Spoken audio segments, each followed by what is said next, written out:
hamba yang paling didemenin nama Allah. Dia berdoa ketika sujud dengan membaca doa ini, Bismillahirrahmanirrahim. Rabbi inni zalamtu nafsi faghfirli dzambi fa innahu la yaghfirudz dzunuba illa anta.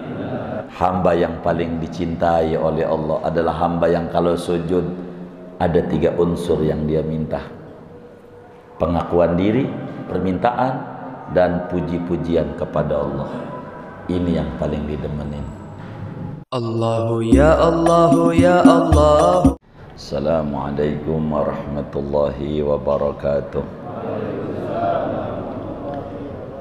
Bismillahirrahmanirrahim. Alhamdulillahi rabbil alamin. Wassalatu wassalamu ala sayyidina Muhammadin wa ala alihi wa sahbihi ajma'in. Allahumma inna nastahdika li arsyadi amrina wa zidna ilman yanfa'una fid darain. Qala al-imamul muallif rahimahullahu ta'ala wa nafa'ana bihi wa bi barakati ulumihi wa ghafara lahu wa li masyaikhihi wa li masyaikhina amin. Ya Aliyu ahabbul ibadi. Betul. Ya Aliyu, wahai Ali, ahabbul ibadi ilallahi ta'ala abdun sajidun. Adapun paling dicintainya hamba-hamba Allah di mata Allah, yaitu seorang hamba yang sujud, yaqulu fi sujudihi, yang mengucapkan doa ketika sujudnya, Rabbi inni zalamtu nafsi faghfirli dzambi fa innahu la yaghfirudz dzunuba illa anta.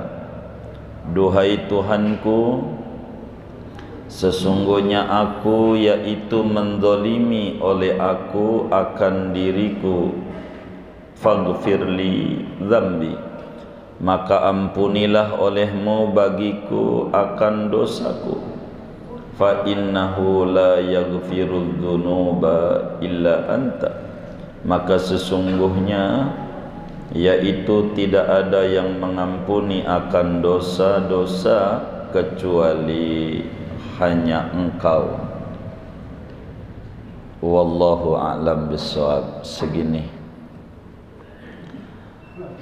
Bapak Ibu, saudara-saudara sekalian, malam hari ini kajian kita masih membahas tentang nasihat, wasiat, pesan-pesan mulia Rasulullah sallallahu alaihi wasallam kepada Imam Ali bin Abi Thalib karramallahu wajhah, yang tentu bukan Imam Ali saja tapi juga kepada kita semua sebagai umatnya Nabi besar Muhammad sallallahu alaihi wasallam. Kata Nabi, ya Ali, ahabbul ibadi ilallahi ta'ala abdun sajid yaqulu fi sujudihi rabbi inni zalamtu nafsi faghfir li dzambi fa innahu la yaghfirudz dzunuba illa anta. Seorang hamba Allah haruslah mengerti bahwa kehadiran dia di jagat raya ini ada tujuan mulia, ada hikmah besar. Bukan sekedar ada doang di jagat raya ini, tapi harus mengerti untuk apa dia ada di jagat raya ini. Allah nyatakan dalam Al-Quran, wa ma khalaqtul jinna wal insa illa liya'budun. Tidaklah aku cipta jin dan manusia melainkan hikmahnya agar mereka mengabdi kepadaku, beribadah kepadaku. Jadi hikmah keberadaan kita di jagat raya ini, saudara, untuk mengabdi kepada Allah Subhanahu wa ta'ala. Ada ibadah sosial, ada ibadah mahdhah sebagai hubungan vertikal kita dengan Allah Subhanahu wa ta'ala. Ibadah mahdhah yang paling tinggi adalah salat. Dari sekian ibadah-ibadah wajib yang diwajibkan oleh Allah, salat adalah paling tingginya ibadah. Dari sekian banyak ibadah-ibadah sunnah yang diajarkan di dalam Islam, salat sunnah adalah paling tingginya ibadah sunnah. Berbicara salat, saudara, salat itu doa. Secara bahasa, as-salatu fil lughati hiya doa. Salat itu dalam pandangan bahasa artinya doa. Di dalam salat begitu banyak doa-doa dan puji-pujian kepada Allah Subhanahu wa ta'ala. Nah, seorang hamba di dalam salat ini diajarkan untuk berdoa. Untuk berdoa, meminta kepada Allah Subhanahu wa ta'ala. Seorang hamba harus mengerti bahwa doa disyariatkan, diajarkan, dibimbing oleh Nabi besar Muhammad sallallahu alaihi wa alihi wasallam. Doa dicintai oleh Allah Subhanahu wa ta'ala. Allah sangat cinta kepada hamba-hambanya yang berdoa, dan Allah sangat murka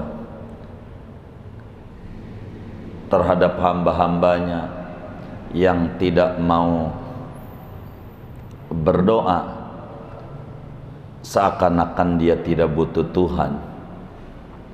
Itu benci Allah sama hamba kayak begitu. Imam Syafi'i menyatakan dalam gubahan syairnya, la tas'alanna bunayya adama hajatan wasalil ladzi abwabuhu la tuhjabu. Allahu yaghdabu in tarakta su'alahu wa bunayyu adama in sa'alta yaghdabu. Janganlah sekali-kali kamu minta kepada manusia akan kebutuhanmu, tapi mintalah kebutuhanmu kepada Tuhan yang pintu-pintu kebaikannya tidak pernah dikunci, tidak pernah ditutup. Allah sangat murka kepada hambanya yang tidak mau meminta kepadanya. Berbanding terbalik dengan manusia, kalau sering-sering diminta marah.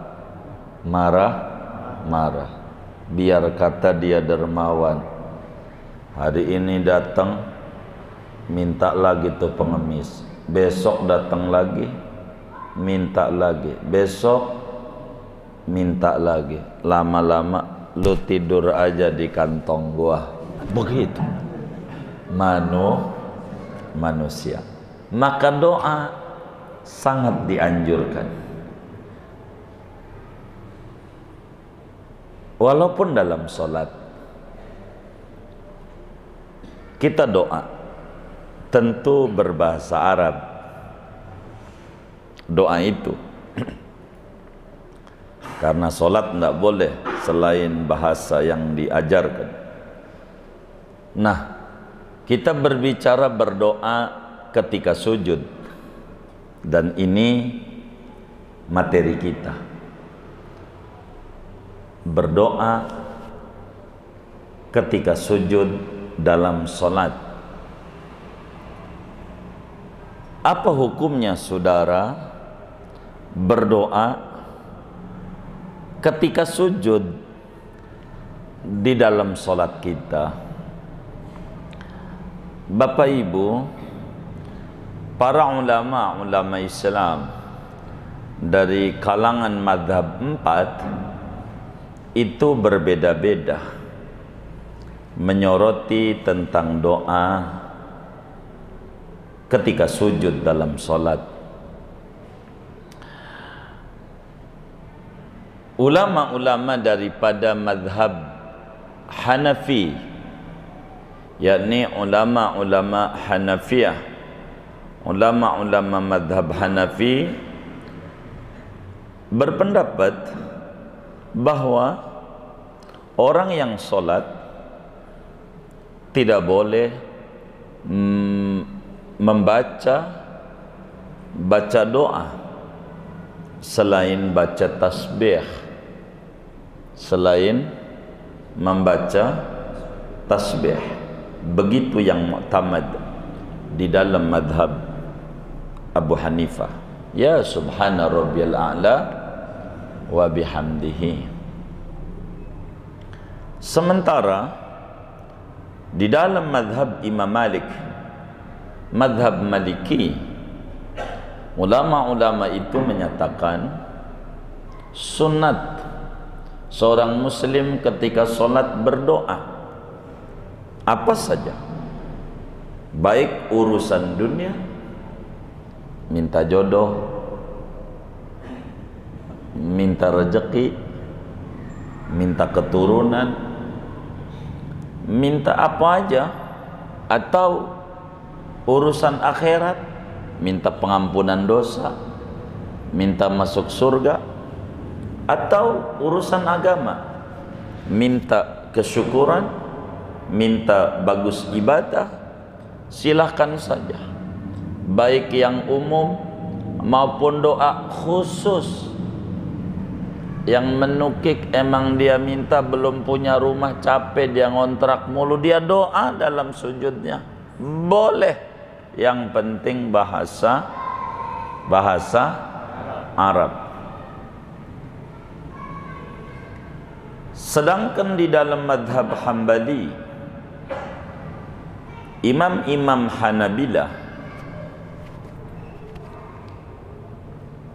berpendapat bahwa baca tasbih di dalam sujud itu kudu, namun tidak mengapa sesudah tasbih itu membaca doa-doa. Boleh begitu, boleh. Dan di dalam madhab kita, madhab Imam Syafi'i, Imamun al-A'zam, dan para sadah Syafi'iyah radhiyallahu ta'ala anhum ajma'in, sunnat muakkad, sangat dianjurkan berdoa ketika sujud di dalam salat kita. Berdasarkan ini hadis yang kita mau bedah, dan juga banyak hadis yang lain, seperti di dalam Sahih Muslim, Imam Muslim meriwayatkan hadis, juga Imam Abu Dawud di dalam Sunan Abu Dawud, begitu juga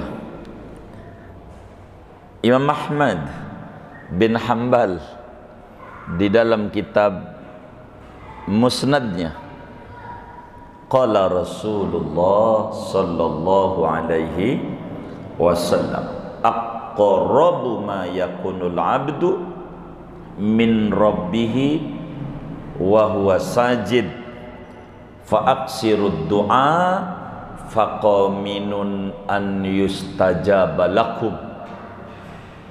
Kata Rasulullah sallallahu alaihi wasallam, paling dekatnya seorang hamba dengan Tuhannya pada waktu si hamba sujud. Karena itu kata Nabi, perbanyaklah berdoa ketika sujud dalam solat. Faqaminun an yustajaba lakum, maka pastilah diijabah bagi anda. Maka doa ketika sujud sangat-sangat dianjurkan. Pakai apa doanya? Terserah. Mau dia pakai doa ngarang-ngarang sendiri, ataukah doanya maksur, yakni yang diajarkan oleh Rasulullah sallallahu alaihi wasallam. Boleh, bagus. Mau doa sendiri boleh, mau doa yang dibimbing oleh Nabi juga boleh. Tapi yang paling tinggi adalah doa yang dibimbing oleh Nabi, sebab Nabi tahu jalan-jalan tikus menuju langit. Nabi tahu apa yang paling dibutuhkan oleh kita sebagai hamba kepada Allah Subhanahu wa ta'ala. Banyaklah para ulama dari kalangan sahabat Rasulullah sallallahu alaihi wasallam yang walaupun dia bisa ngarang-ngarang sendiri doa, orang Arab, sahabat, bukan orang bodoh, pinter-pinter, tapi semacam sahabat besar yang ibadahnya Masya Allah paling dicintai oleh Rasulullah sallallahu alaihi wasallam. Ketika ditanya, man ahabbun nisa'i ilaika ya Rasulullah, siapa perempuan yang paling kau cintai dari perempuan? Kata Nabi, Aisyah, ya istri beliau. Begitu lama istri kagak demen mah parah. Begitu, mah demen, begitu. Kudu demen sama istri. Begitu. Kalau demen sama istri, begitu lihat beberapa teman kita, kalau dia pergi ke mall Gandaria City, bininya digandeng, luar biasa mesra banget, gandeng terus, dipegangin, dibilang kenapa kau ini cinta banget? Bukan, kalau saya lepas belanja mulu. Saya pikir paling demen dia, bukan. Dia dipegangin ini sulit terkendali ini kayaknya. Begitu. Nabi ditanya, wa minar rijal ya Rasulullah, dari laki-laki siapa yang kau cintai? Abahnya Sayyidatuna Aisyah, yaitu Abu Bakar Siddiq. Ibadah luar biasa, manusia hebat, gelarnya aja Siddiq. Tapi Abu Bakar bilang sama Nabi, ya Sayyidi, ya Rasulullah, alimni du'aan ad'u bihi fi salati. Ya Rasulullah, ajarin saya doa yang saya bakalan baca ketika saya sholat. Ajarin, baik dalam sujud ataupun sesudah tasyahud akhir. Itu menunjukkan doa yang dari Nabi jauh lebih tinggi. Abu Bakar bisa ngarang-ngarang sendiri doa. Kayak kita kurang puas kalau doa sendiri. Baca ratib aja tuh, ada teman-teman majelis tuh. Lempangan mana gua doa, lu baca terjemahannya. Itu semua isinya tuh minta itu. Cuman ya anak majelis nih nggak ngerti. Gua pengen minta sendiri. Mau minta apa lagi? Lo minta duit, bahagia dunia, bahagia akhirat. Nggak ada yang mau itu, mau itu udah ada. Tapi nggak puas kalau gua kagak ngomong. Iya baik dah. Ini lempangan ini nih, begitu akhirnya kita ajarin. Padahal udah ada doa-doa itu. Mau minta apa juga ada kalau dia baca terjemahnya. Cuman nggak dia baca terjemahnya. Abu Bakar minta, ya Rasulullah, ajarin saya doa yang saya baca ketika saya sholat, baik dalam sujud maupun sesudah tasyahud akhir. Itu menunjukkan doa di dalam sholat sangat dianjurkan. Oleh karena itu, satu hari Imam Ali bin Abi Thalib, ini materi kita, dipanggil oleh Nabi, ya Ali, ahabbul ibadi ilallah abdun sajid yaqulu fi sujudi rabbi inni zalamtu nafsi faghfir li dhanbi fa innahu la yaghfiru dzunuba illa anta. Kata Nabi, Ali hamba yang paling didemenin sama Allah. Dari hamba tuh semuanya didemenin. Ada yang paling didemenin sama Allah. Hamba yang bagaimana? Hamba yang sujud, rajin sholat. Itu paling demen Allah. Sama hamba yang demen sama sholat. Tapi yang paling didemenin bukan sekedar sholat. Dia berdoa ketika sujud dengan membaca doa ini. Ali, kalau orang lagi sujud dalam sholat, berdoa, membaca doa ini, Allah paling demen banget itu sama si hamba. Doanya ini kita baca aja sama-sama.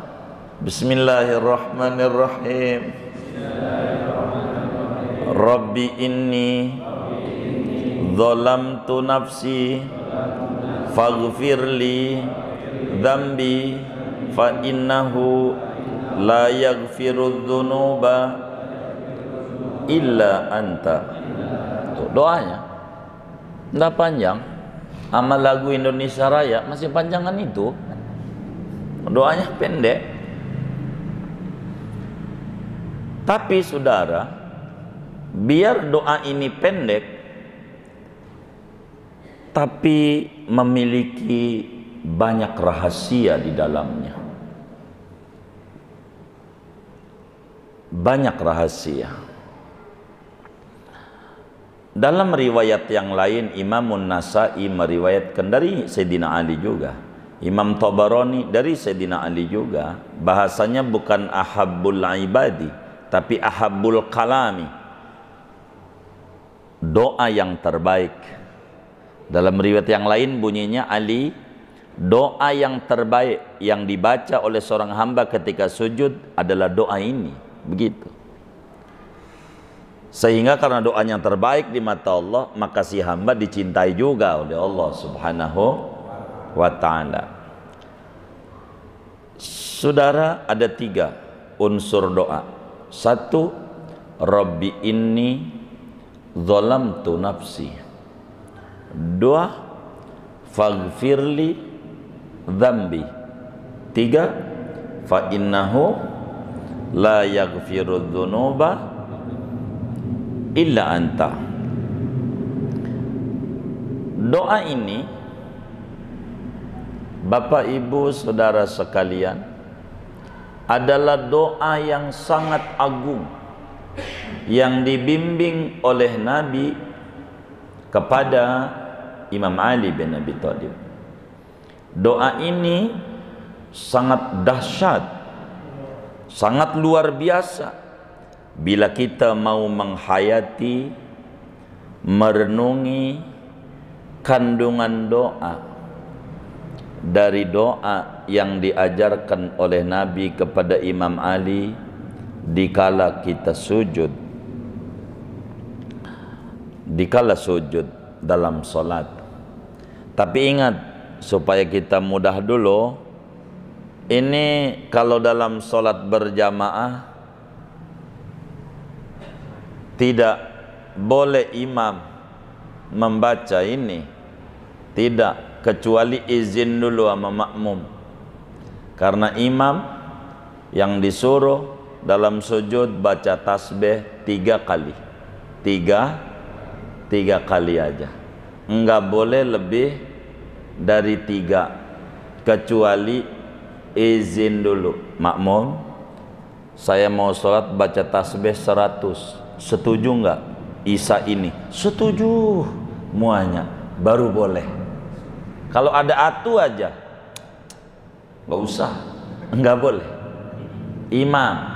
Jadi kalau mau baca doa ini, sholat sunat begitu, ya tahajud, duha, apa begitu, hajat, bertaubat begitu. Atau jadi makmum, udah tasbih 3 kali, imam belum bangun juga dari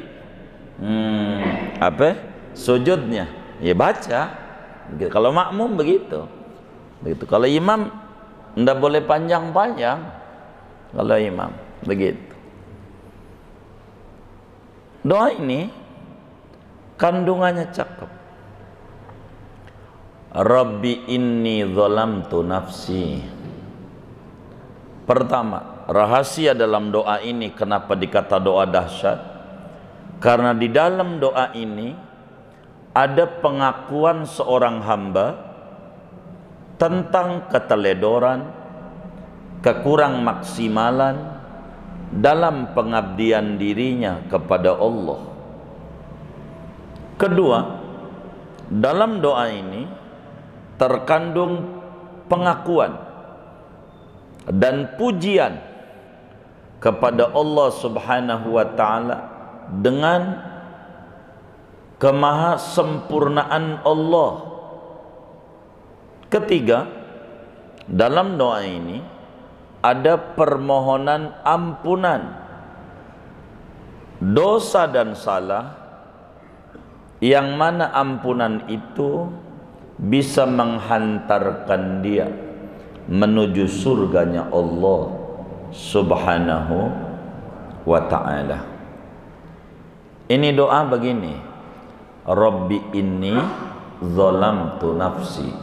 1, ini namanya pengakuan. Ya Allah, saya mendolimi diri saya. Zalim, saudara, kenapa mendolimi diri? Bukankah kalau zalim sama orang lain, nyolong barang orang namanya zalim? Kenapa disebut mendolimi diri sendiri? Saudara, diri kita ini merupakan amanat.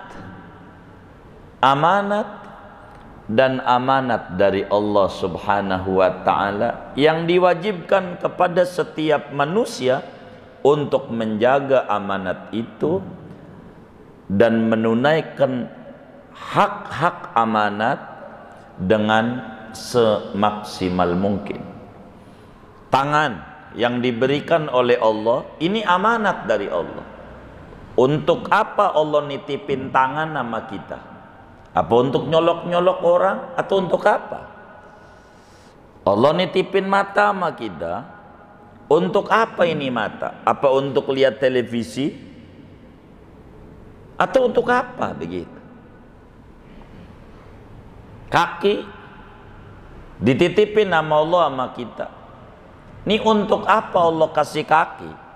Ini titipan. Bila kita menjalankan titipan kaki tidak sesuai dengan yang ngasih kaki sama kita, namanya kita khianat. Tidak menggunakan amanat sesuai mestinya. Bila kita telinga perut, kemaluan, dan semuanya dari anggota tubuh kita menyimpang dari apa yang Tuhan tujukan dicipta, namanya kita khianat. Sebab ini barang amanat. Menyalahi itu namanya zalim. Zalim itu definisinya wad'u syai' fi ghairi mahalli.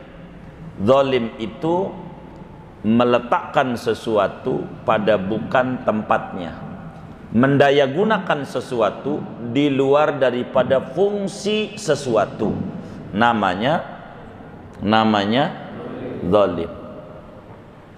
Maka ketika sujud kita doa, Rabbi inni zalamtu nafsi, Tuhan, saya telah berbuat zalim pada diri saya. Ini pengakuan ini bagi orang yang sangat tinggi derajatnya selalu kayak begini. Para nabi, para rasul selalu mengakui dirinya zalim, dirinya teledor, dirinya kurang maksimal dalam pengabdian kepada Allah.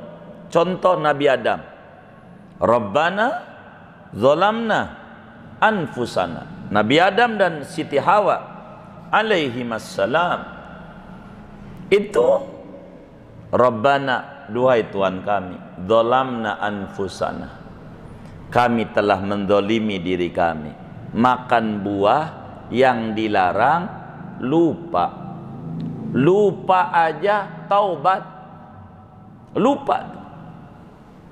Nabi Adam makan buah tuh lupa. Kata Allah dalam Al-Quran, walaqad ahidna ila adama min qablu fanasi walam najid lahu azma.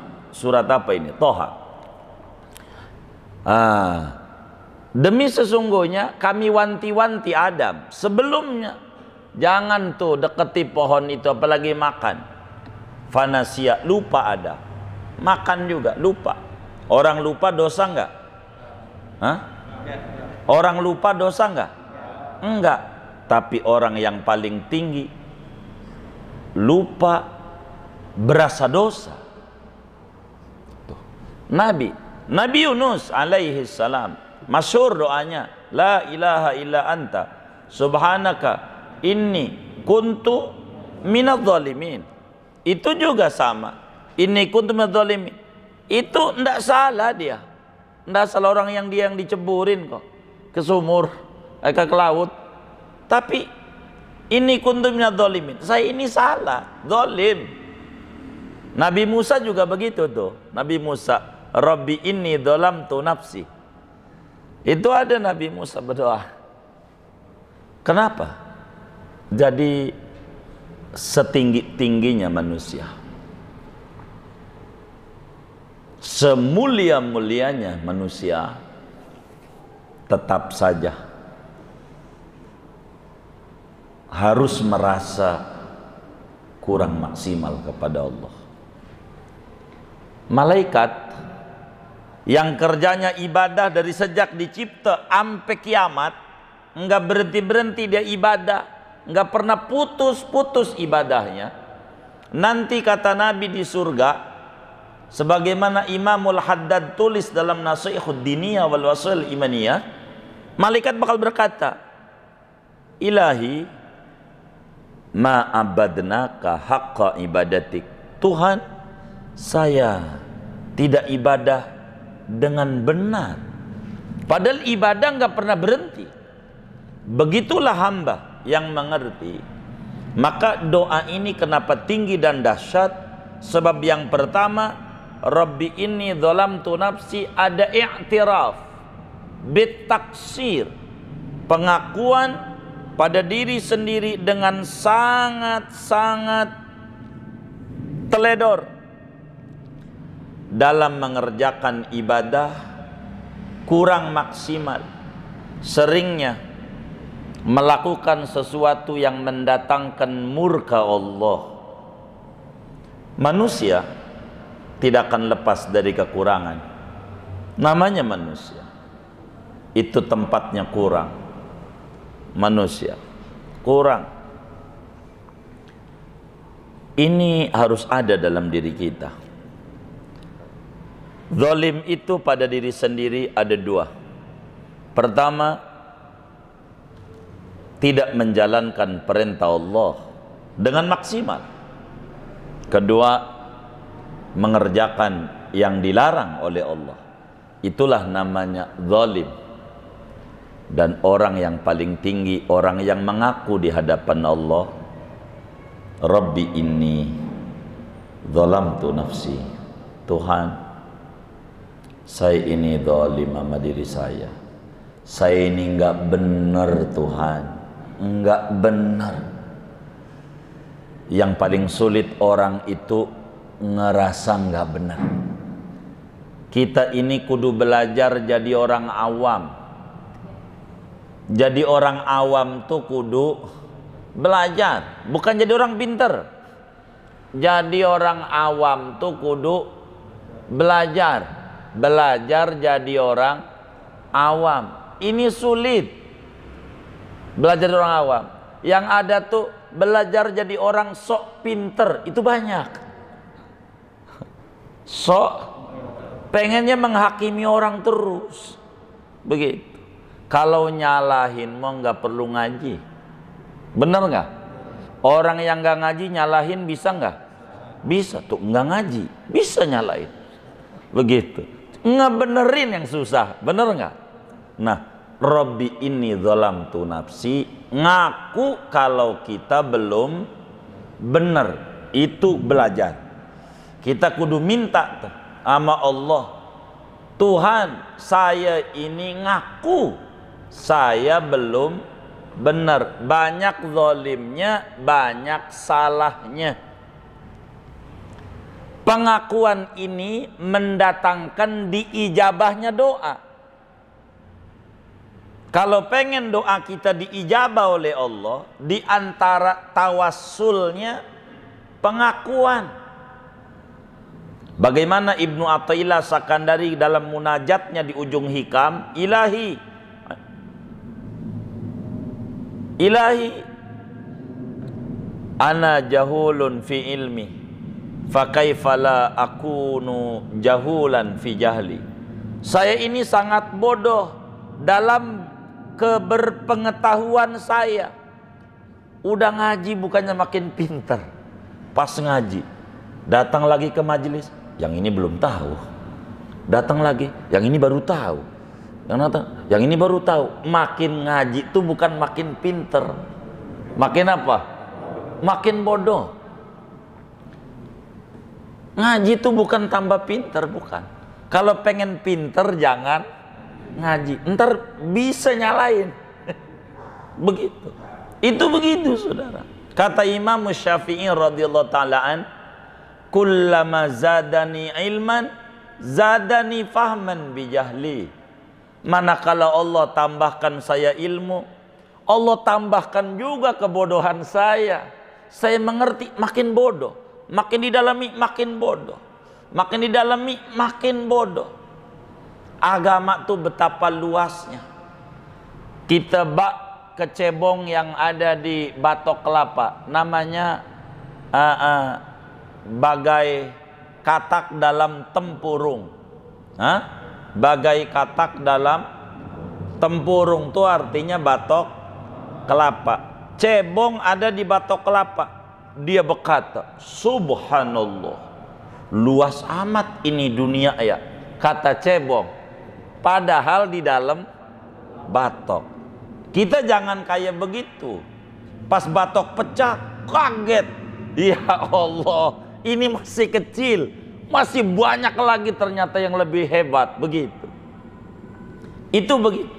Rabbi inni zalamtu nafsi, pengakuan bahwa kita banyak berbuat zalim sama Allah. Ibadah masih kita belum maksimal. Fardu wudu, sunnah wudu, sunnah sebelum wudu, sunnah ketika wudu, sunnah sudah wudu, sholat, masih banyak. Dalam ibadahnya aja masih banyak enggak benar kita, apalagi kagak ibadah. Benar enggak?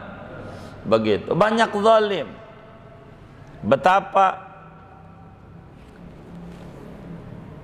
Kalau saya bertanya nih, untuk mengukur apa ya kita dolim, coba kita ukur. Di pasar Kreo, kan ada toilet itu, toilet umum.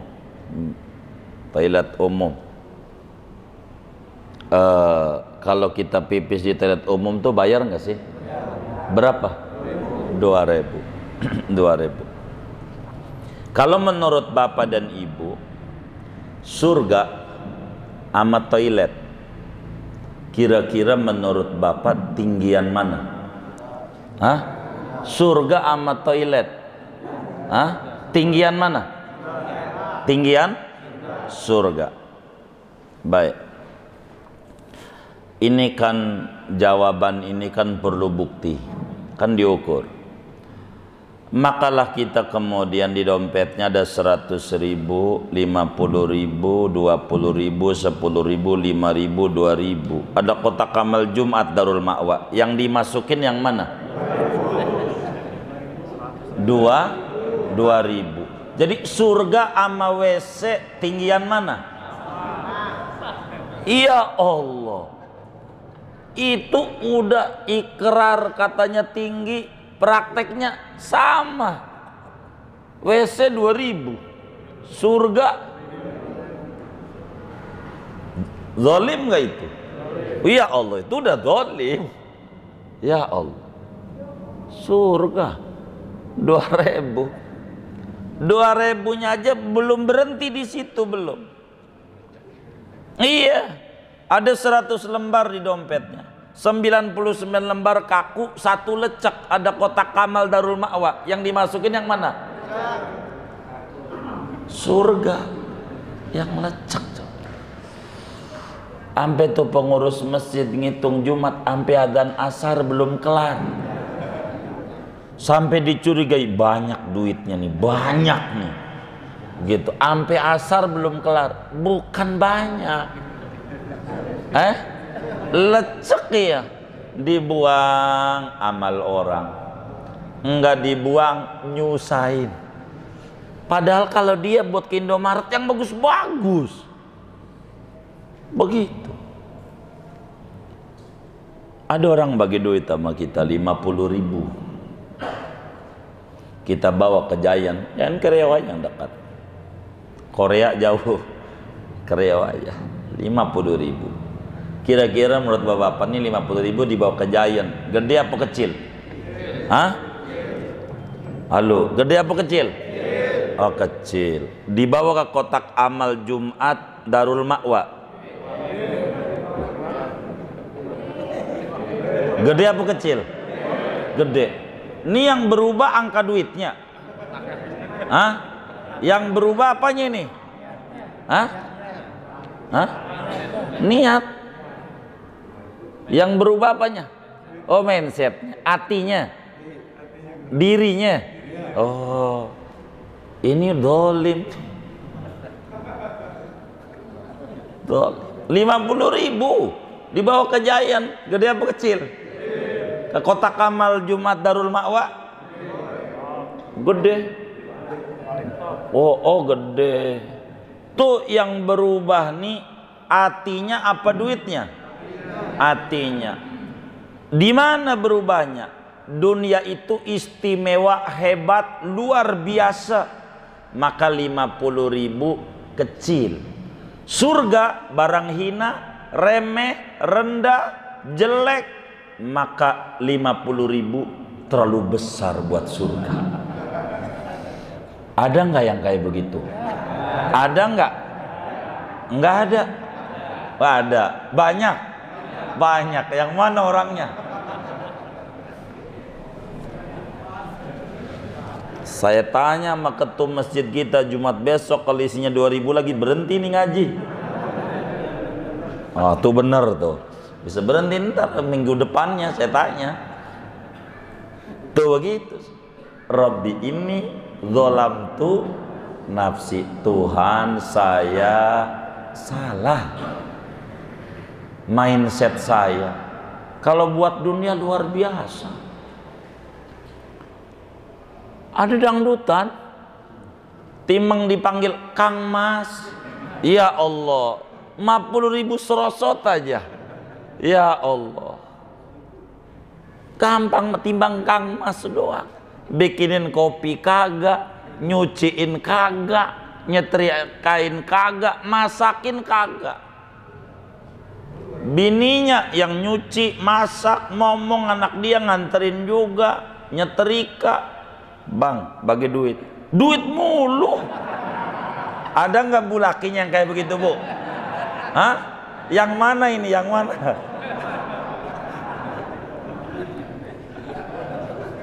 Tuh. Waduh. Ini saya nyengirnya curiga. Saya curiga ini. Rabbi ini zalamtu nafsi, Tuhan saya ini banyak enggak benernya, banyak berbuat zalim. Dua, kandungan doa ini permintaan. Faghfirli dzambi.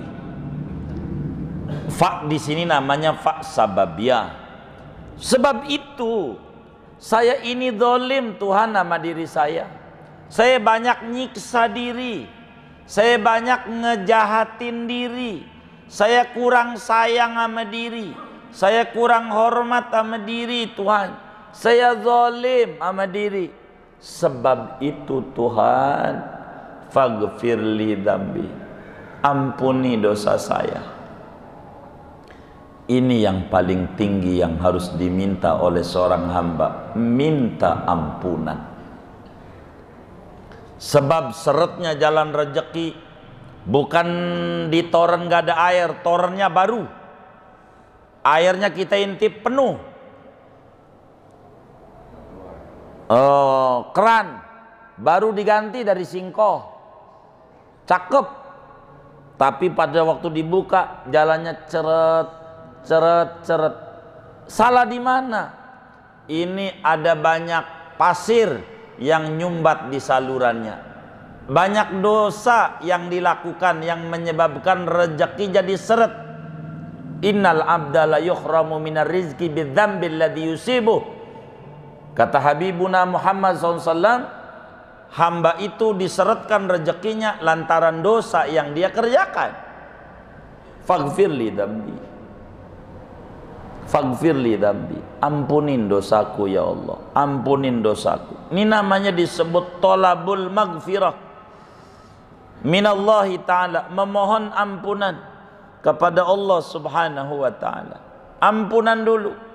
Sebab kalau sudah minta ampun, udah beristighfar, serius bertaubat, kebaikan demi kebaikan Allah janjikan. Dalam surat Nuh Allah nyatakan, istaghfiru rabbakum innahu kana ghaffara yursilis samaa alaikum midrara wa yumdidkum bi amwalin wa banin waj'al lakum jannatin waj'al lakum anhar. Banyak. Yang ketiga, fa innahu la yaghfirudz dzunuba illa anta. Ini namanya pengakuan sebagai bentuk pujian, kesadaran memuji kepada Allah dengan bahwa tidak ada seorang pun manusia yang bisa mengampuni dosa. Enggak ada manusia yang bisa ngampunin dosa. Dalam dunia Katolik itu begitu, orang-orangnya berpemikiran. Ada namanya majelis pertobatan. Kalau habis berbuat dosa, datang ke gereja, lapor, ngaku berbuat dosa. Kalau udah ngaku, nanti bayar sekian, lalu kemudian dikasih sertifikat pengampunan dosa. Bahwa ada namanya dosa yang bisa diampuni oleh manusia. Maka muncul Kristen Protestan, protes masa manusia bisa ngampunin? Nggak bisa. Bedanya Katolik sama Protestan begitu. Protestan nggak ada manusia yang ngampunin dosa, begitu. Nggak bener ini. Maka kalau di dalam Katolik berbuat dosa dapat sertifikat banyak tuh. Ada orang habis nyolong 1 juta, ngaku, oh ente habis nyolong nggak? Iya. Berapa? 1 juta. Waduh, kalau pengen diampuni kudu bayar 300.000, masih untung 700. Lumayan. Lumayan nggak? Lumayan 700. Ya terserah dah pimpinannya begitu. Bagaimana dia? Begitu.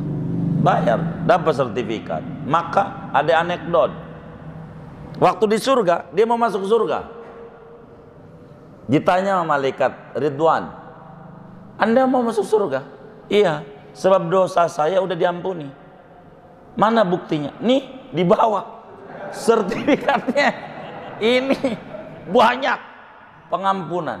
Ini dibaca. Oh iya. Cuma nih belum dilegalisir. Legalisir dulu. Mana yang legalisirnya ada di mana? Waduh, ya masuk lagi akhirnya. Fa innahu la yaghfiru dzunuba illa anta. Pujian dan pengakuan bahwa Allah Maha Sempurna, Dia Ghaffar, yang bisa mengampuni dosa-dosa hambanya adalah Allah. Maka doa yang paling tinggi, bila dalam doa itu ada pengakuan kekurangan diri, dalam doa itu ada permintaan yang tertinggi, bila dalam doa itu ada puji-pujian kepada Allah. Dan inilah kemudian Imam Ali dibilang sama Nabi, Ali, hamba yang paling dicintai oleh Allah adalah hamba yang kalau sujud ada 3 unsur yang dia minta: pengakuan diri, pujian, permintaan, dan puji-pujian kepada Allah. Ini yang paling didemenin. Mudah-mudahan kita semua diberi taufik dan hidayah untuk mengamalkan ajaran agama sedikit demi sedikit. Amin ya rabbal alamin. Segini aja dah. Ada yang ditanya mungkin dari materi ini atau di luar, sebelum doa silakan.